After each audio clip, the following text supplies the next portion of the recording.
రాజన్న సిరిసిల్ల జిల్లా కలెక్టరేట్ ముందు ఉపాధ్యాయ సంఘాల పోరాట కమిటీ ఆధ్వర్యంలో ధర్నా నిర్వహించారు టీచర్లు. విద్యారంగంలో నెలకొన్న దీర్ఘకాలిక సమస్యలను వెంటనే పరిష్కారం చేయాలని డిమాండ్ చేశారు. 317 జీవోను స్థానికత కోల్పోయిన ఉపాధ్యాయులను వారి సొంత జిల్లాలకు పంపించాలన్నారు. సిపిఎస్ రద్దు చేసి ఓపీఎస్ను అమలు చేయడంతో పాటు పెండింగ్లో ఉన్న డిఏ, పీఆర్సీని వెంటనే ప్రకటించాలని కోరారు. పాఠశాలల్లో అన్ని రకాల మౌలిక సదుపాయాలు కల్పించి ఉపాధ్యాయులకు పదోన్నతులు కల్పించాలని డిమాండ్ చేశారు ఉపాధ్యాయ సంఘం నేతలు.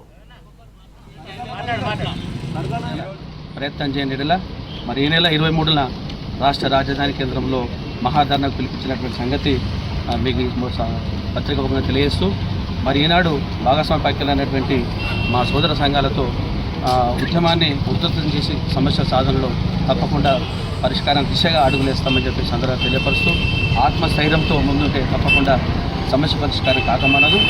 మరి ప్రభుత్వం ఏర్పడి 17 నెలలు కావస్తున్నప్పుడు కూడా అనేకమైనటువంటి శాఖపరమైన అంశాలతో పాటు ఆర్థిక అంశాలను కూడా పక్కన పెట్టేసి కాలయాపన చేస్తూ ఉంది.